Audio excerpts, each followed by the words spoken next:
नाही, आता प्रसारमाध्यमांच्या माध्यमातून मला आत्ता कळालं माझाच कार्यक्रम संपला आहे. मला असं वाटतं की जे काही गैरसमज झाले असतील, किंबहुना कशामुळं त्यांनी माननीय फडणवीस साहेबांच्याबद्दल असं वक्तव्य केलं याची पार्श्वभूमी मला माहिती नाही. पण मला असं वाटतं चर्चेने हा मार्ग निघाला पाहिजे. समाजाला जी आरक्षणाची मागणी होती ते आरक्षण माननीय मुख्यमंत्री महोदय सर्व पक्षीय लोकांनी विधानमंडळामध्ये त्या ठिकाणी तो ठराव पारितही केला आहे. तर नेमकी आता विषय काय आहे किंवा काय गैरसमज झाला असावा हे चर्चेतून विषय सुटेल असं माझं व्यक्तिगत मत आहे. पण निश्चित या सगळ्या प्रक्रियेमध्ये जी काही घटनाक्रम आहे त्याची संपूर्ण विस्तार माहिती घेतल्यावरच मी माझी प्रतिक्रिया देऊ शकतो. गंभीर आरोप केले जातात देवेंद्र फडणवीसांवरती. वेगवेगळे मुद्द्यांना त्यांनी निवेदन दिलेलं आहे. मसाल्यामधून मारण्याचा प्रयत्न होता, मला पोलिसांकडून मारण्याचा प्रयत्न होता. नाही, मला तेच असं वाटतं की कोणीतरी गैरसमज करून दिला असावा.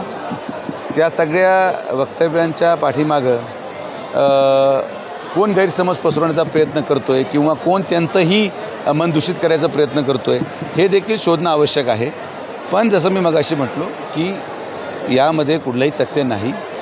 मला पूर्णपणे विश्वास आहे की हे जे काही गैरसमज पसरवण्याचा प्रयत्न केला जातो आहे त्या ठिकाणी त्यांची समजूत काढून हा विषय मार्गी लागेल अशी माझी अपेक्षा आहे.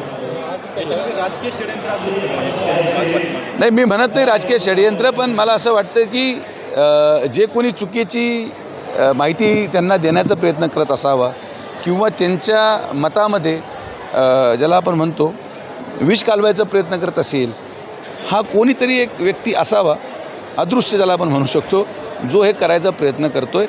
आणि म्हणून ह्या सगळ्या गोष्टी यदाकदाचित वाढत आहेत. पण मला विश्वास आहे संपूर्ण समाज हा त्या ठिकाणी संयमाने आहे, आरक्षण मिळालेलं आहे आणि लवकर आपण याची अंमलबजावणी देखील करत आहोत. म्हणून झालेला गैरसमज दूर व्हावा आणि ते करायसाठी सरकार निश्चित प्रयत्न करेल.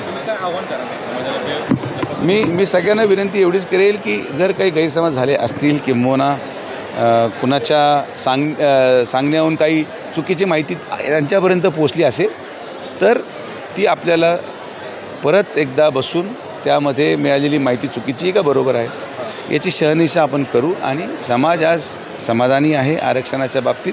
तर आपण सगळ्यांनी एकत्रित राहून सगळ्या समाजाला बरोबर घेऊन आपण चाललं पाहिजे. आणि मला विश्वास आहे की समाज हा संयम दाखवेल.